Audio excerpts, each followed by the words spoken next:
Welcome to Huddle Up. We're back another week with another great guest. With me, as always, is Rob Clock, our quarterback and expert. And today we got a receiver, Tad Pribula. Tad, welcome to the show. Thanks, guys. Glad to Thanks for have you. being here, Tad. Yeah, thanks Appreciate a you lot. having me on. You got there's a lot of history with you and your family. So, I'm looking forward to digging into it with you. Excellent.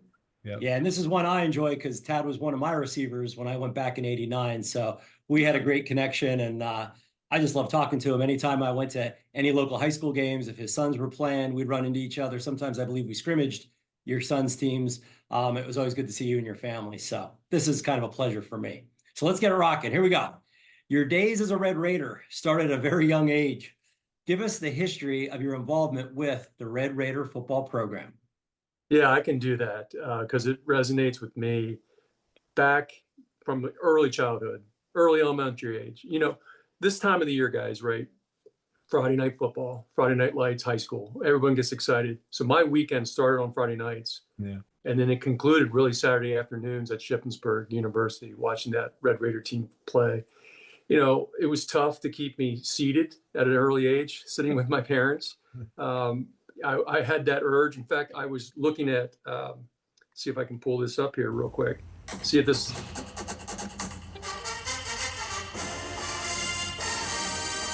So when I would hear that arguably the best band in the land in PSAC for sure, right? The Red Raider. It was hard to keep me seated.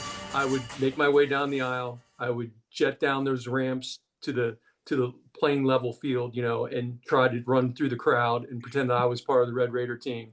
Just like I'd watch on Friday nights, I'd watch guys that were with the Raiders at a young age.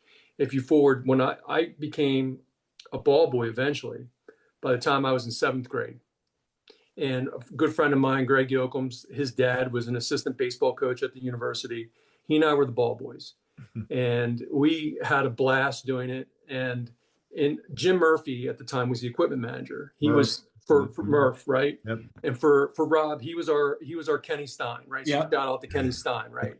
And he would say, "Boys, don't get so hung up in the towels and the Gatorade bottles." And he said, "There's two things you got to remember." He said, "Don't run onto the field until the kickoff is actually the whistle has blown. Dead. The play's dead, because we'd be antsy. We'd want to go out there and retrieve the tee while the play's still going on." He said, and two, he said, "Do your best to not let the ball hit the track, because on the kick, extra points, field goals, because a leather football on a rubber track is not a good combination." And I distinctly remember there was a time when I caught one, which I thought was a significant catch, like over the shoulder. And the crowd, of course, cheering because the kick was good from Shippensburg. And I'm patting myself on the back, thinking they're cheering for me.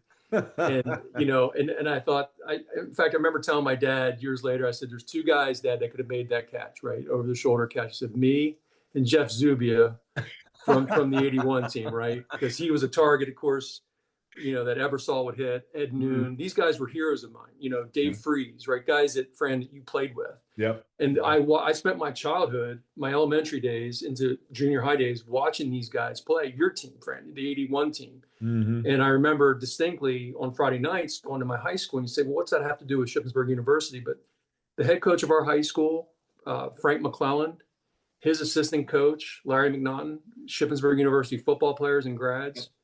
Dave Freeze would zip down the sideline like a blur. I mean, I remember walking away from high school games saying, "Dad, how does he do that? Like, why can't anybody catch him?" And he would say, "Tad, there's fast, and then there's freeze fast. Yeah. That guy has another gear." That's right? a good one. That's a good one. And I just remember him saying that, and he would just, speed chill, speed kills. And Dave Freeze was able to translate up to Shippensburg University and do the same things. Steve Dolbin, right? Interior lineman at our high school. His dad, head coach. My dad, as an assistant, coached with Dave Dolbin, right? Steve Shirk, tight end. I later had his dad in geology department, right? His science teacher up there.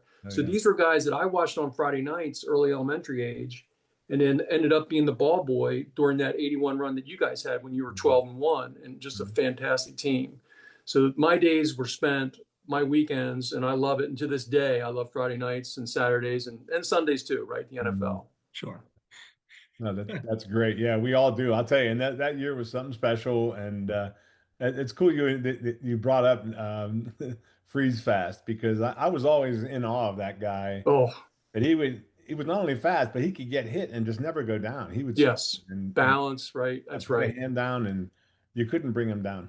No, yeah, that was a great year, and I appreciate you bringing up that memory for me because Of course. I enjoy it immensely. I enjoyed it immensely. Yeah. Now, so yeah, you had all that history. Your dad's the athletic director. I kind of thought, was it a foregone conclusion you were going to ship just because of the connection, or you said you got recruited a little bit by some of the D2 schools. What was I, that? I did. I think, full disclosure, everyone's ambition most likely is to play for the big brands, right? You want the Mhm. Notre Dames and the Penn States and the Alabama knock on your door. They didn't beat my door down, right? When the realization came that that's not a good fit for me, it's not going to be a fit for me, I started looking into the PSAC and got recruited by multiple PSAC schools. Shippensburg, a great fit.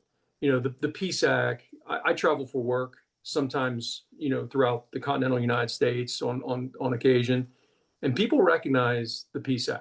Oh, They truly do, to include Shippensburg, and they look at it in Pennsylvania. Whether you're Division One, two, or three, you play college football in Pennsylvania, you're a good football player. You're playing good football. It's competitive at every level, even our Ivy League, UPenn, right, or the Patriot League, Bucknell's, like it's all across the board. And the PSAC takes a backseat to no one. And so Shippensburg to be able to, like, 81 was your year, 91 was my year, mhm. right? And I played with Rob prior to that a little bit, but 91 was the year, right? So I was able to go and kind of not duplicate, unfortunately, but to some degree emulate what you guys were doing in Oh yeah, 81 yeah. and make some type of run, and to do it in front of your community, to do it. And Ship is, it's not Philly, it's not Pittsburgh, it's in South Central, Hmm. but the facilities, I think, just have always been a draw, and the quality, and the academics, high standard of academics. So that was the big draw for me. So let's move to that question. The 91 team that you were on went 10-3. You were a big part of that offense. Talk about that season and some of the players who were on the field with you.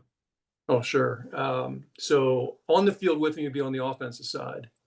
Bear in mind that the defense was stellar as well, Loaded.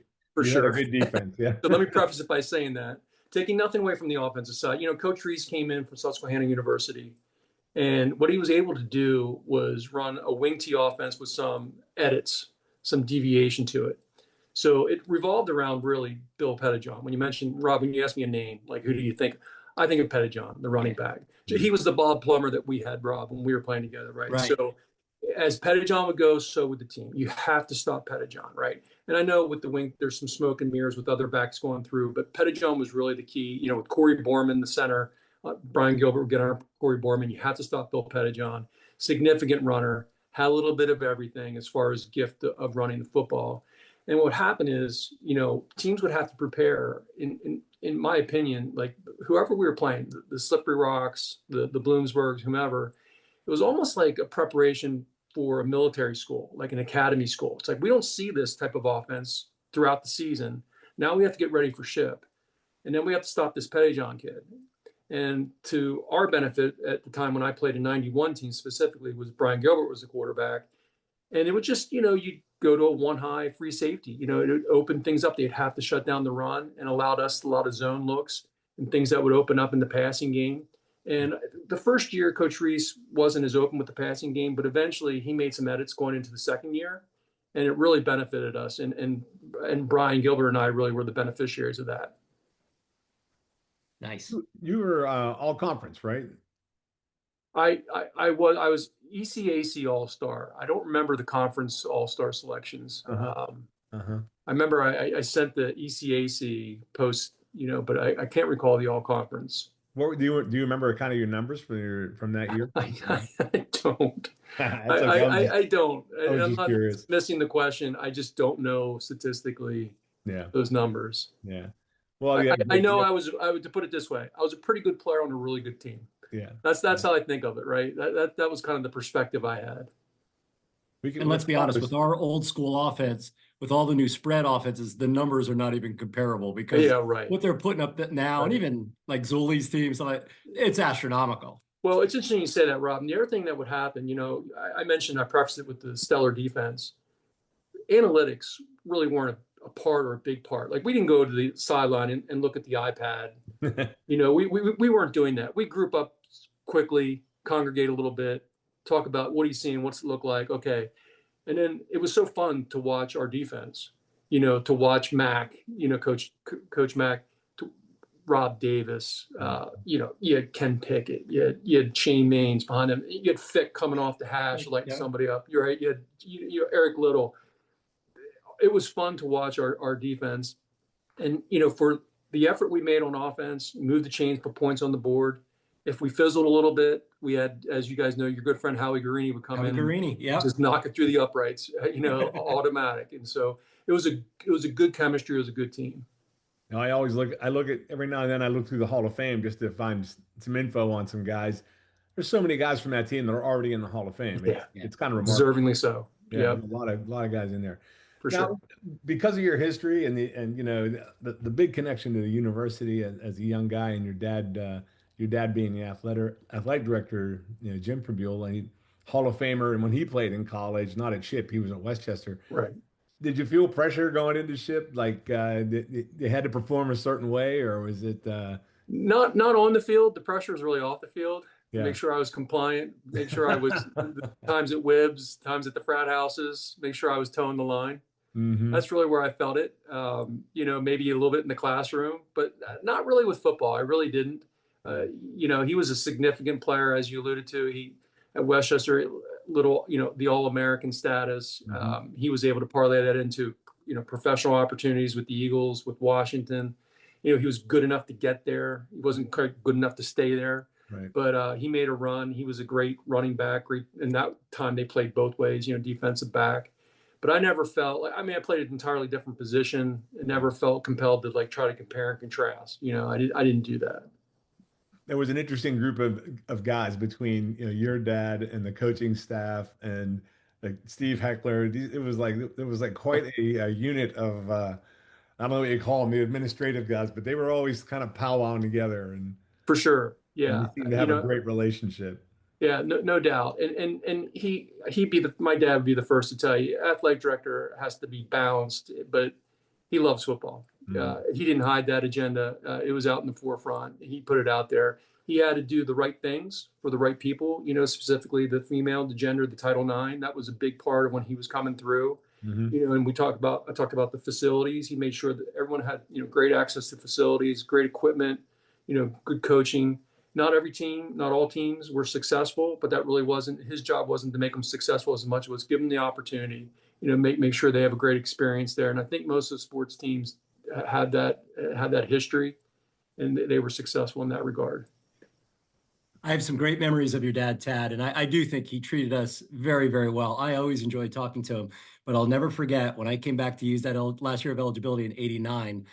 Between me graduating and me working, I got a car, and it was an old Dodge Omni. It's the same vehicle that the state schools bought for people.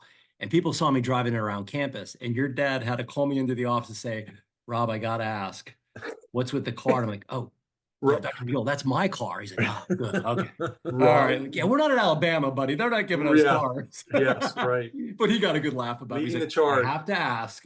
Rob clock ahead of the time with the NIL period. And that leads us to our next question. Yeah, go. We do talk a lot about NIL and the transfer portal on this podcast, and it's part of college football. And your son Beau, now at Missouri, after leaving Penn State, what was that like for you and for Beau? I'm just curious because a lot of us really can't grasp it yet. Right. So tell us a little bit of insight. What did you get to witness in all this, the whole process? Well, I got to gray my hair out a little bit with it, pull my hair out at times, but I think what gets lost in some of this, guys, is that, and I had people ask me, well, is Beau going to, is he going to major again? And is he going to keep the marketing curriculum? What's he going to do when he gets to Missouri? And I said, well, he graduated. So he graduated from Penn State. He's a proud graduate of Penn State. Great school, academically, great alumni base, right? Don't need to say a pretty good football team. Another one coming this year. So, he was looking for an opportunity for more playing time. When Drew Aller declared, I'm coming back, magic of NIL might be Penn State is a great example of a roster at school guys that probably could be in the NFL. Right. But the NIL is able to sustain them, right? Able to keep them there. And that's good for them. But it wasn't good for Beau as far as, he did some good things at Penn State. He made the most of his opportunities. He's Absolutely. looking for more opportunity. Where can I get more opportunity? And, we feel Missouri's a good fit for him.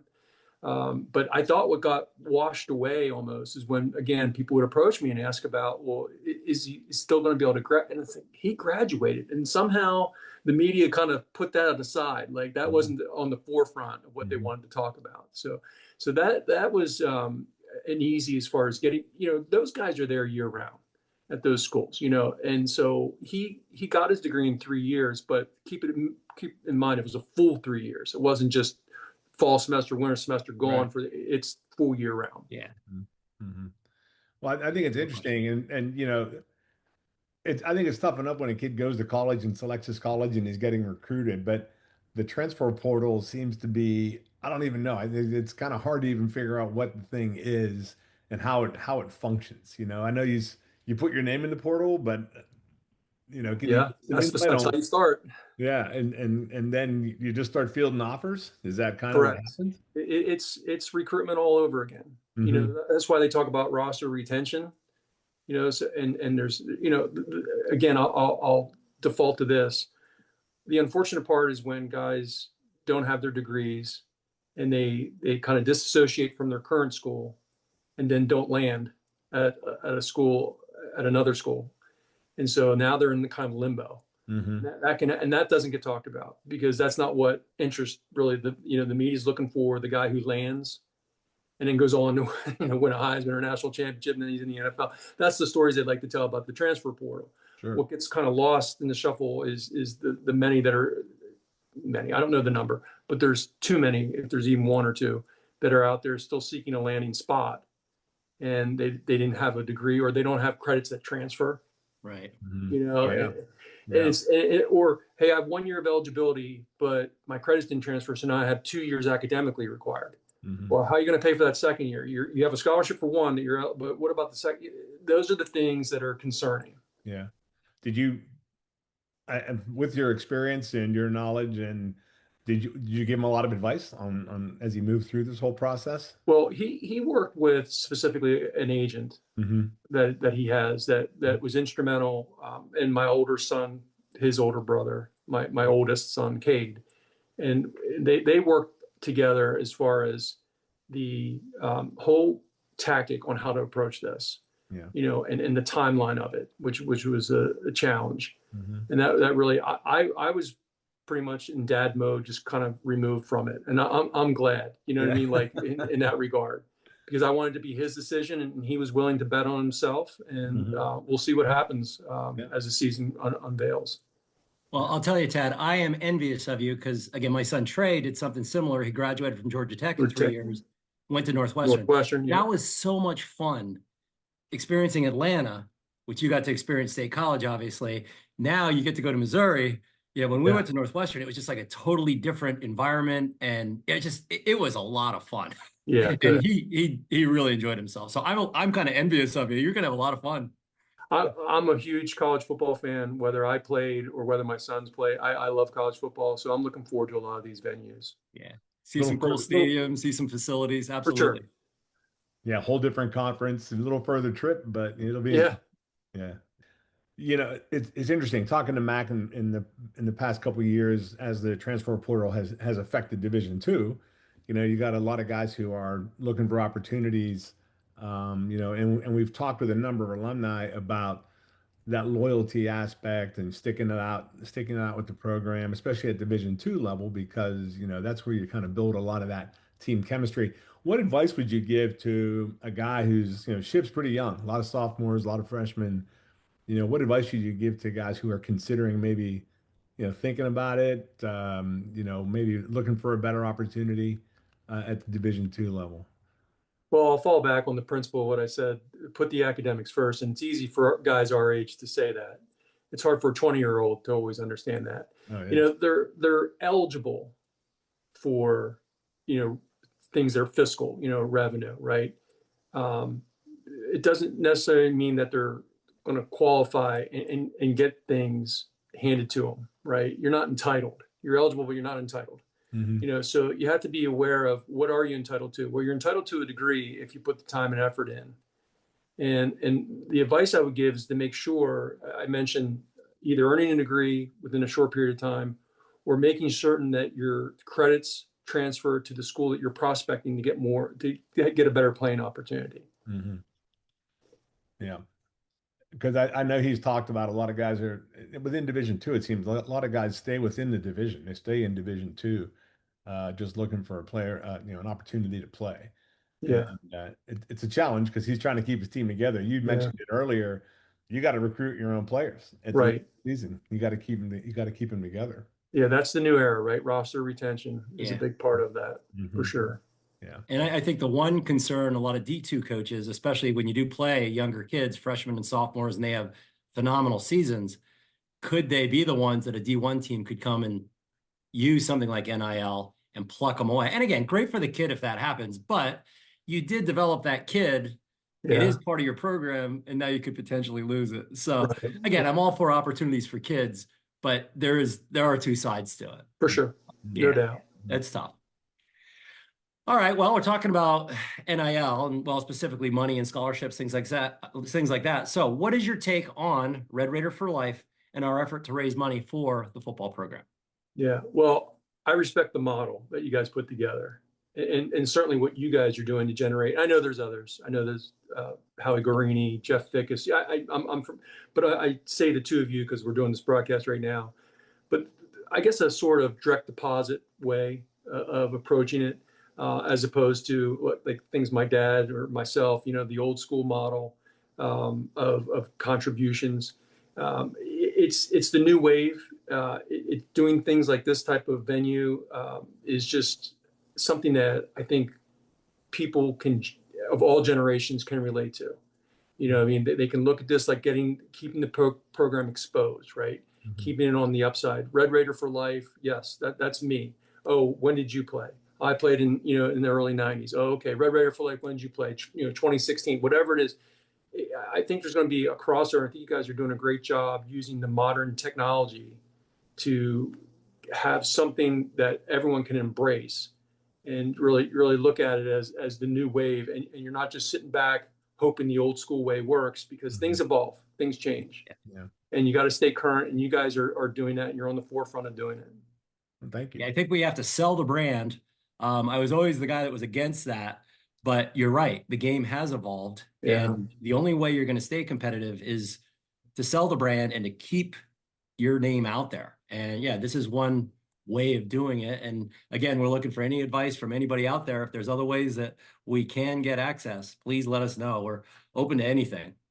And we're pretty happy with the number of guys who've jumped on board and Yes. are supporting it. So that's been positive. Good. We just want to grow. We just want to grow it and get more guys. There you go. involved. Yeah. I got a question for you that wasn't on the list, and I always forget to ask this one, and Rob usually does it. But what's a big play, big moment in your career at Ship that really stands out? Something that you're just that's the one thing you look back on and think that was pretty cool. Yeah, I would say probably the biggest play that I recall was we were heading. I'm getting my directions north or south towards the baseball field. Was that the north end zone or south end zone? I can't remember. No clue. No clue. Towards the scoreboard. Yeah, and caught a pass that put us in position that ultimately where we beat IUP. Mm. And that was it'd be a better story had I caught it, stayed on my feet, and continued to go into the end zone, but I didn't. But it was a nice catch. It was a significant catch. It came at a big time and allowed us to score. And it's all about the team, and we ended up winning. And one of the few times that we could say, yeah, we knocked off IUP. That's always a big one. That's always a big one. My best memory with Tad, sadly, was the tie ball game, and Howie and I used this one as well when he was on. Tad's the one that caught that ball. Tad did get out of bounds. I did. He did get out of bounds. Yeah, on the visitor sideline. That was heading the other way. The that was heading towards the field house. Yeah, they didn't blow the whistle. They didn't count him as out of bounds. Or Howie would have kicked that field goal. Oh, for sure. We all know it. We would have won 31-28. But I wish we could have been talking about that one and say, we won the game. And that's part of sports. Let's be honest. Yes. Yeah. Well, that was a great team. You guys had a great year that year, 91. 91. For Yeah, that sure. was special. That makes such a difference in, in your playing career when you have that to fall back on. I like your helmet behind you, and Rob has his helmet. And Rob, I have my helmet, but it's way up there and he can't see it. Rob got me a helmet this past week, and Oh, okay. because I've never had he always felt bad for me because I never had a ship helmet Oh, you didn't have the ship helmet. I see what you're saying. Okay. behind. So we did mini helmets for some of the guys, Ladio and Tinner and Yeah. JD Campbell, Mike George was up, Doug Resitar. So Great. I got it for so we got one more, and Fran now has his helmet. Yes, it's a mini helmet, but he has a helmet. Nice. I gotta find the display area for it. So Yeah, right. make it Place more it prominently. That's right. Dad, anything else you want to talk about, man? Anything that's on your mind or No, I think kind of circling back to the beginning, I mentioned, Friday night football, and for me, it's spilled over to Saturday afternoons at Ship. And for a lot of people, it goes into Sunday and the weekend with the NFL. But I would just implore and encourage people, you talk about supporting Shippensburg University and Red Raider football. I don't think there's anything better than going to a game. I don't get with my boys playing, or certainly now Beau, playing to as many games. There's not, but I was there last year at the bye week. I usually get to one or two a year. And I just think it's important if you don't plan on it, the next thing you know, September, October, everything zips by and you're like, I never got to a game. Even if you get to one, you just get to one and just, spend an October afternoon, 68 and sunny, and hopefully, Red Raider win, and just to be supportive. I just encourage people to do that. I encourage people locally in the community to get out to their Friday night, support their high school, and I do the same with Red Raider football. So get out there and, take a seat and eat a hot dog. And it's fun. It's fun for everyone that goes. I know just with our group, this thing started 2.5 years ago, and now we get together up there, and we've usually got 30 guys or so that are, around the tailgate, and we put the RR4L flag in, and we try to lure guys in, and but it's great because I've met guys just like you, guys I never knew, and I've really built some great relationships just through this whole process. Great. I Yeah. think we got something special going, and we're going to keep growing it. Yeah. Good. Excellent. Yeah. Well, thanks a lot for your time, Tad. I greatly Of course. appreciate it. It was great chatting with you. Happy to do it. Happy to do it. Happy to make a contribution in any way I can. Great. And good luck to you. Good luck to the whole family. Yeah. Thank you. Good Thanks luck for saying to Beau. that. We'll keep an eye on Beau, see how things go this year. Appreciate that. Yeah. All right. Take care. All right. Thanks. See you guys.